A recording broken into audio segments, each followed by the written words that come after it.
welcome. What is up? Welcome to This Week in the Mixer, episode 2.23. Want to get right into it. Got a lot on the docket today, so want to make sure we cover everything. First things first, big trade went down last week.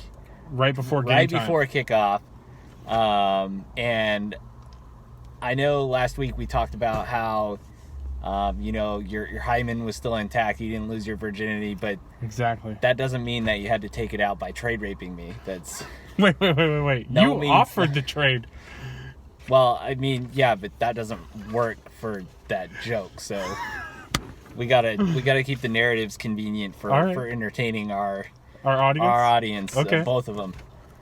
So yeah, let's go for those who may not be following the recent activity or page on our fantasy site. I traded to Jeff Keenan Allen and David Johnson for Austin Eckler right before kickoff. And I had the thought. I've been mulling over dealing for Eckler. It was on my notes for the last video. You called it out as we were walking out. Why didn't you offer me an Eckler trade? I saw in your notes. I was like, because I don't think I'm ready to offer what it might cost. And I was like driving around, I think, listening to like some pregame stuff on the radio, and I was like, fuck it, I need to do it. I was like that dog meme where he's like sitting there with a paper and he's like, I should buy a boat.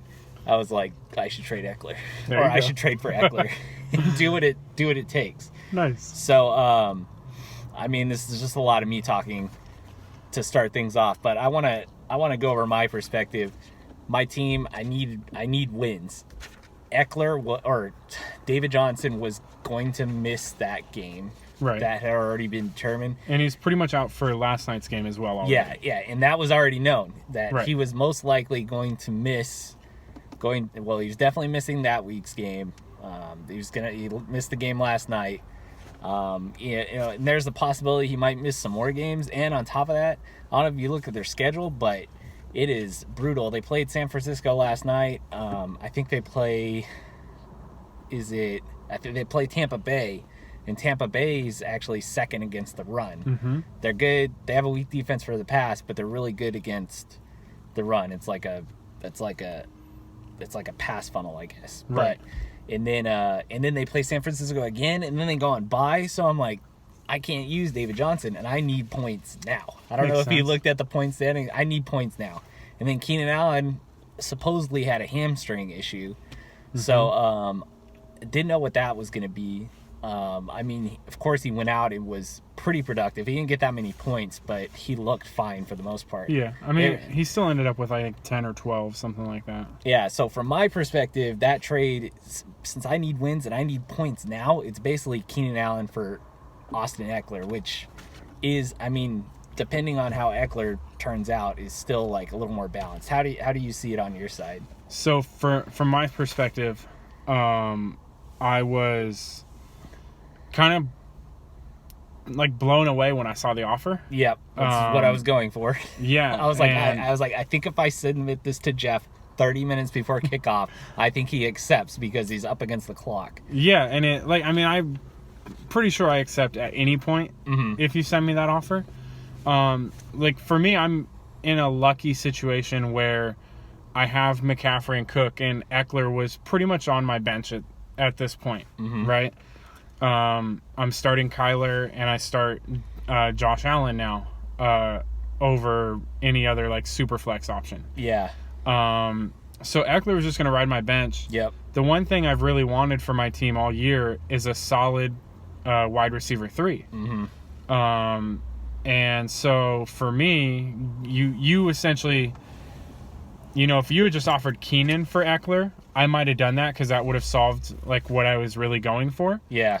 But David Johnson just was like the icing on the cake because, yeah, he might be out a couple weeks, but like I can wait a couple weeks. Yeah. Right. Like I'm in a decent enough position that I'm not completely stressing about a playoff spot at this point. Yeah. So if I have a guy or two on my bench that's out or hurt, it's not the biggest concern for me at the moment. Yeah. So it was like just It was the kind of offer that I don't think there's a way I could really say no to. Yeah. And I mean, that's what I was hoping for. Yeah, my when I had written down my notes, I did think Keenan Allen straight up for Austin Eckler might get it done, but I knew if I threw David Johnson in there, it would definitely get done. And I got a player that I could throw in. I had Melvin Gordon at the time, who I also traded away for DJ Chark, which to all the losers and the haters out there, I didn't see any comments about that trade. So it's not like I'm mailing it in like I'm giving up or anything. It's like I need points every week, and David Johnson isn't going to give me points for a month. Right. At least, and I need something in there. Yep. And yeah, I got Eckler, who I think is gonna outscore Melvin Gordon moving forward, and I moved Melvin Gordon away for DJ Chark. So now my team hopefully will have a more reliable production. Maybe we can get to 110. That's the goal. That's the goal. It's been a while. It's been 84 years. So yeah, and then I also just wanted to mention, there's a lot of this is something that's always gone on. It's something that I remember, like the first year I had I was in the mixer. I was trying to trade Mike Vick away back when he had come back. It was his return from prison. Yeah, from prison. Okay. And he had that run with the Eagles, and I was trying to trade him away. I sent out a bunch of offers, and then there was a lot of chatter about it, like being trash offers. And, there was like a long discussion. We kind of squashed, being too negative on people's trades offers because it might influence other owners. And I would just kind of remind, I feel like a lot of trades don't happen or get rejected right away because in the mixer thread they have that fear that people are going to be like, you got trade raped, you know what I mean? So it's fine to like discuss it, obviously, but I guess this is more of a message for the owners out there, like have some balls, don't be afraid of the mixer thread. If it makes sense for your team, fuck what the chat says. Exactly. It looks, like I said, our trade, perfect example, looks lopsided. Yeah, I might have been able to get away with keeping David Johnson, but he's just taking up another roster spot. Why not move him and, lock in having somebody that can get me some points for some weeks, and I'll worry about the future, when it comes. Hopefully I'll get some luck. Well, if it works out, then hopefully you don't really have to worry about the future, right? Yeah. If it works out, you hop into the playoffs somehow. Exactly. All right, so let's get into last week's matchups. We'll get this out of the way. Me versus Matt. I do cross the 100 marker. Jared Goff got me 26. Tannehill got me 21. Nice little stream. Pittsburgh D got me 14. Most importantly, they put me over 100 points on Monday night. I was real close to my call out on that one. Yeah, and I end with 104 for Matt. He has 26 out of Julio, 25 out of Minshew, 22 out of Juju. Eckler was disappointing. I traded for him. He got like 8 or 9 points. He got 9. Including kind of he had to do a lot of work to get the one touchdown that he scored. Yeah. The Chargers ran like 40 plays or something in that game. Oh, dang. It was like one of the lowest of the season. Yeah. It was really bad. I know I had my wide receivers really disappointed, but it wouldn't have made a difference. Matt had enough to cover any, if I would have made even the optimal lineup decision. So congrats to Matt on that win. What do you have to say on this matchup? This matchup went kind of how I expected. You got a little more than what I expected. Yeah. But just in general, like looking at the two teams, I haven't looked at them this week, but I think Matt's got a little bit better team right now. and I think it just came through in the matchup. Everybody has a little bit better team than me right now for being 100. I mean, that's true. Until DJ Chark blows up this week for three. There you For go. 3, for 10, 150 and 3. That's Okay. the benchmark. We'll see if we get there. Way to be hopeful. I mean, A-Rob did it for me one year, so why not TJ? All right, next matchup, we have Jess taking on Anthony. Decent weeks for both these guys. This was really highlighted by 2 players, Aaron Jones and Cooper Kupp. Ooh, yeah. Really blew up for Anthony. 41 out of Aaron Jones. I think he had 3 touchdowns. 2 touchdowns. He had 150 receiving yards. He had 60 rushing yards. He's over 200 yards total. Then Cooper Kupp, 7 catches, 220 yards, and a touchdown. They get 41 and 37 points respectively. And then he also had Kenny Golladay drop a 29. Yeah, really big week for Anthony. Almost 180. It could have been even bigger. I know Kupp, I think he had like 5 for 150 and a touchdown at halftime and finished with, 7 and 220. Yeah. So Anthony also, I mean, this could have been a lot bigger because Anthony played Kenyon Drake, who dropped a 0, and he had Miles Sanders on the bench who had 22. This could have been a 200-point week for Anthony. Well, I think he's going to be in on record, so the points won't really be too much of a big deal for Anthony missing out there, but still sucks. bragging rights to get 200. Yeah, sucks for Jess, though. She had a pretty solid week, 132, and kind of had no chance in this game. Yeah. She's most likely going to be playing for one of the points bids into the playoffs, so getting 132 and a loss isn't the worst thing for Jess. Next matchup, we have Jake and Sean. Jake with a big day. He got 37 out of Latavius Murray, who's been filling in nicely for Kamara while he's been out. That's like a double painful point for Sean right there because he has Kamara. Sean has Kamara, who's getting 0 out of. Yep.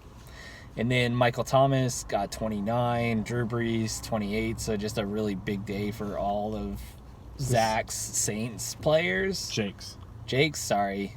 I can't read my writing here. You're good. And Sean, he got 43 out of Mike Evans, 22 out of Jameis, and 15 out of Marlon Mack for a total of 135 on the week. So, I mean, another decent points production for Sean in a losing effort.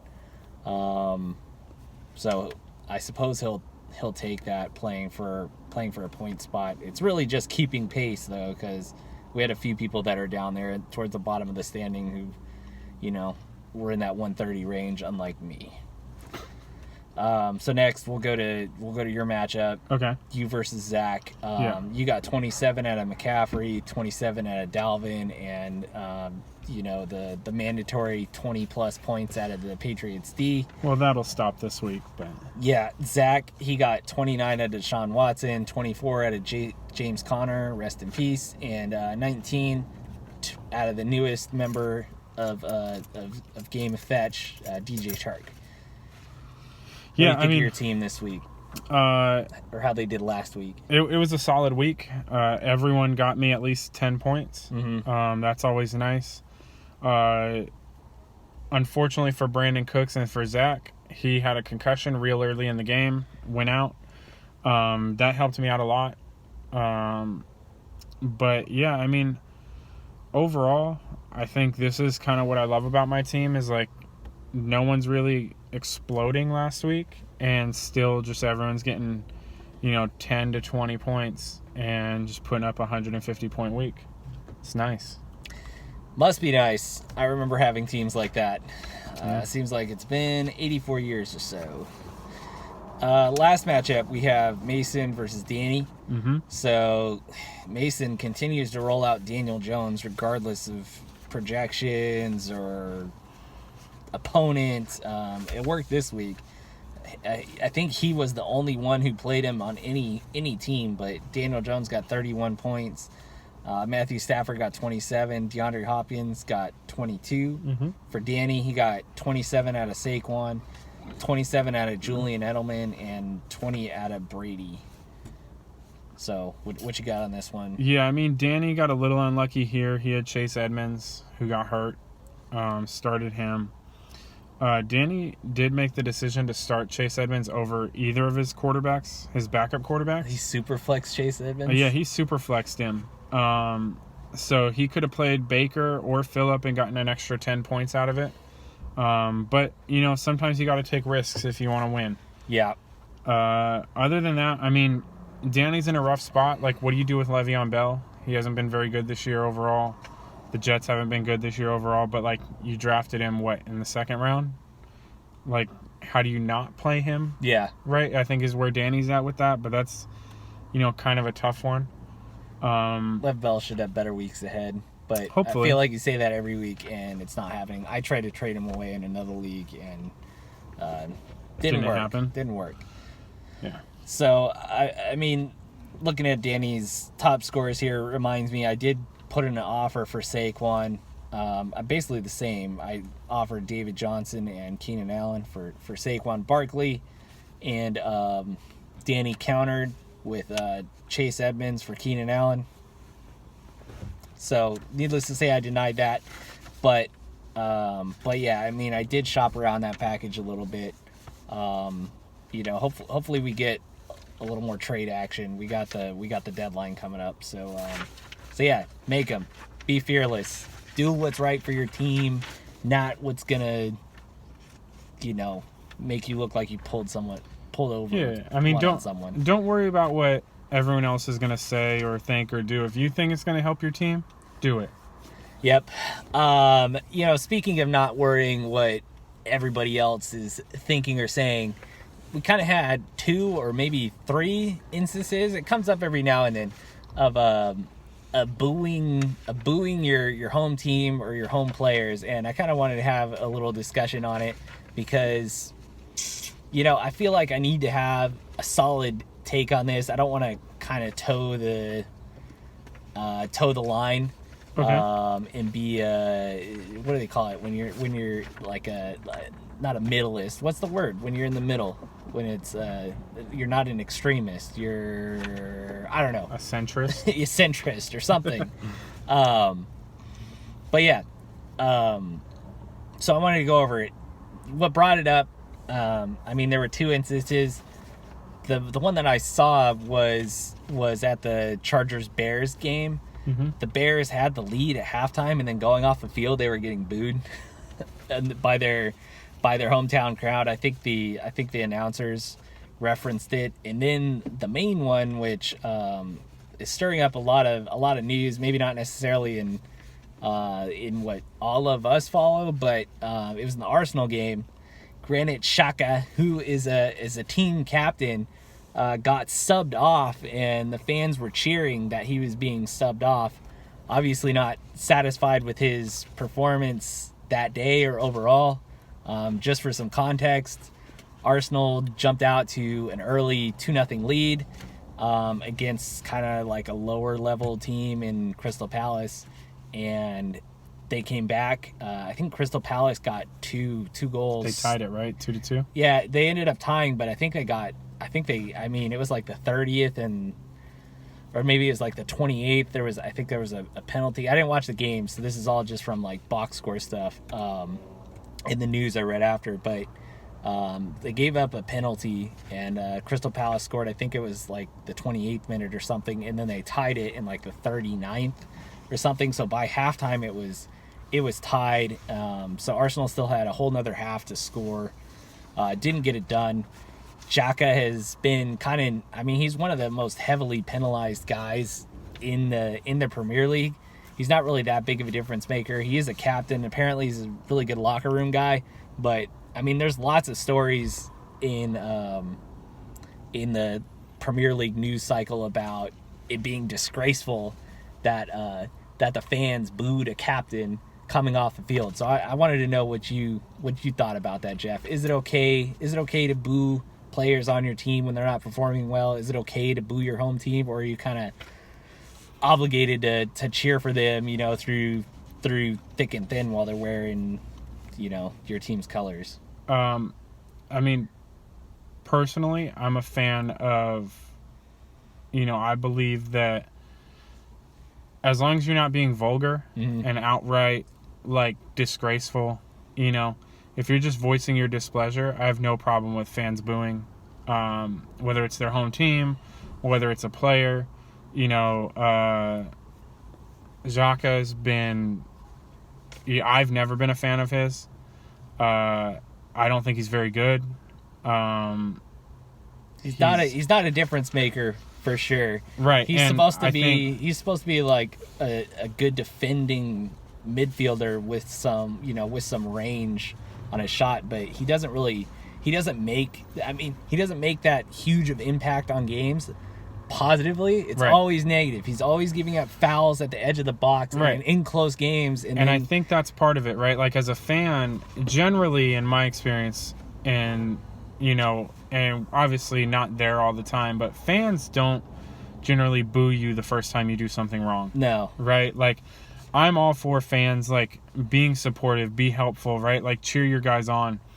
But if someone's continually making the same mistake over and over and over, and you're just tired of seeing it, let them know. You know? Like, if you're, a Bears fan and you're just tired of seeing Mitch suck when he throws the ball, let him know. Yeah.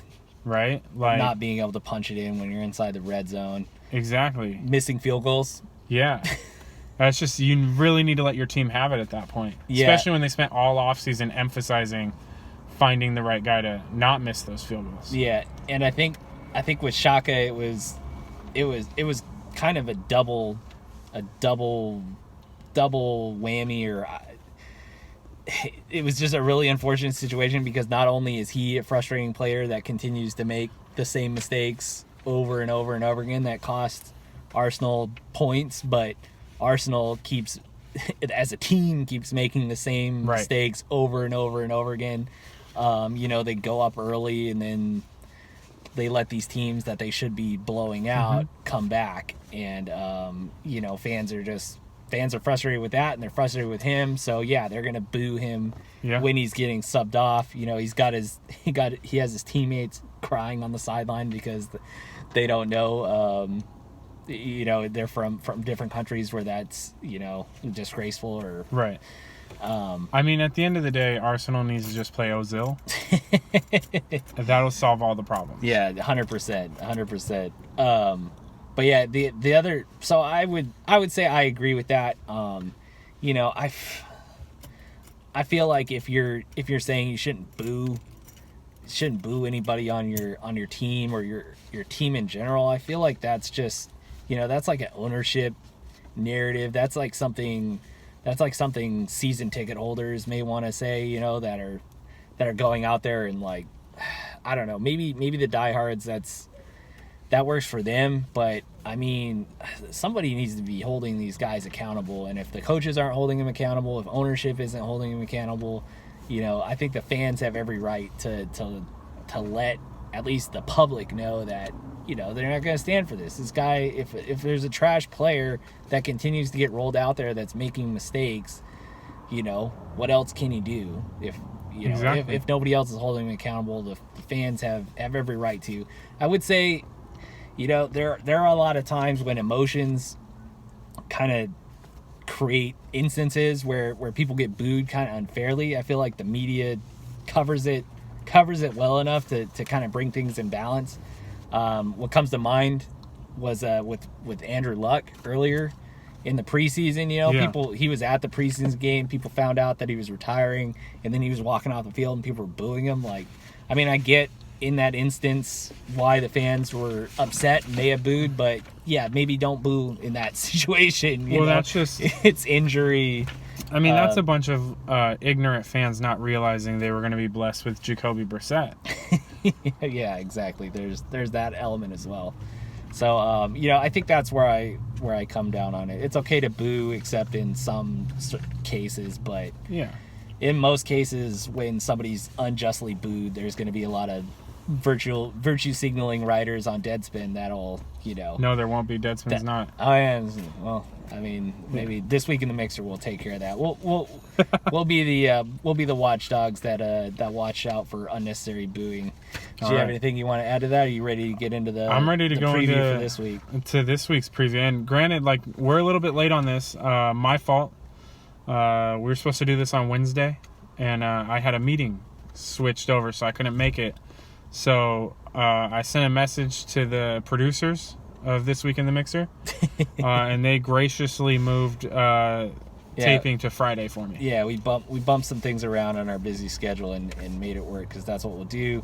We want the best quality product for both of you out there.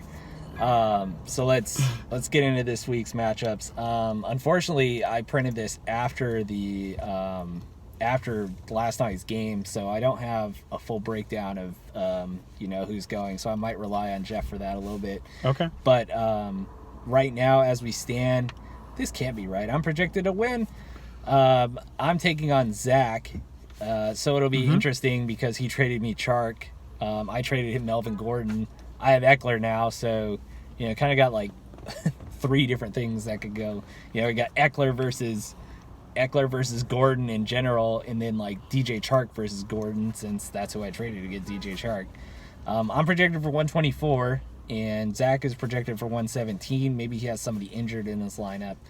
How do you see this one playing out?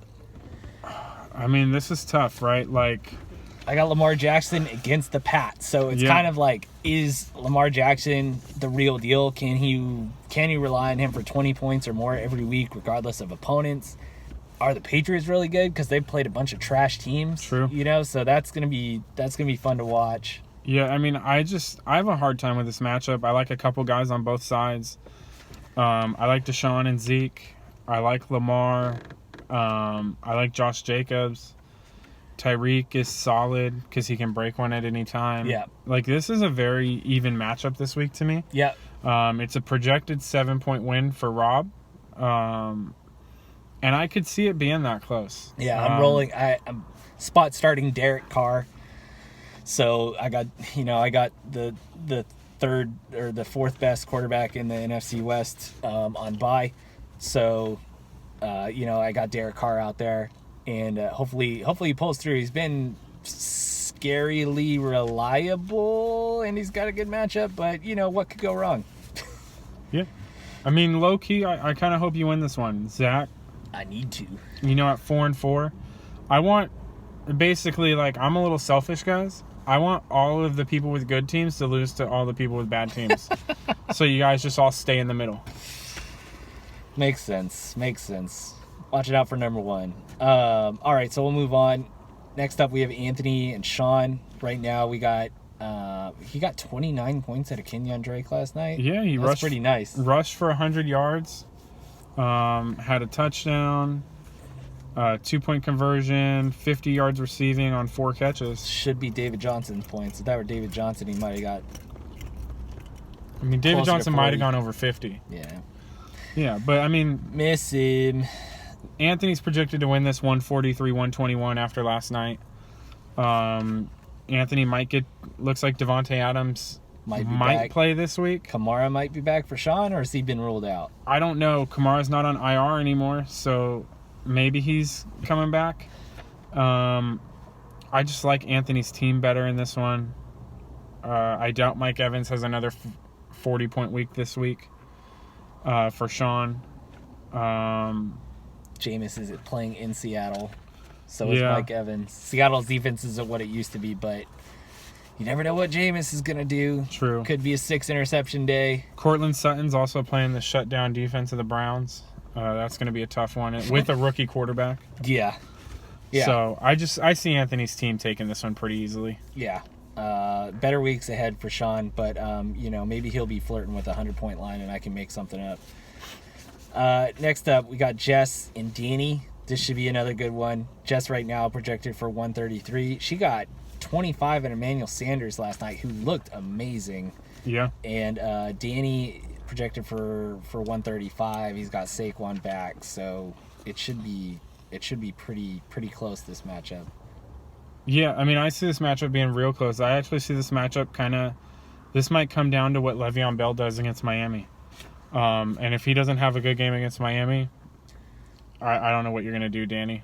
Like, if he can't do well against the Dolphins, I don't see him doing well the rest of the year. It looks like Danny's starting 3 Chargers. He's got Phillip in there, he's got Hunter Henry, and he's got Mike Williams. So they're taking on Green Bay. That game could shoot out, but that could also, Green Bay's got a solid defense this year too. Yeah, that could be a tough one. Yeah, you know, they have pretty good corners over there.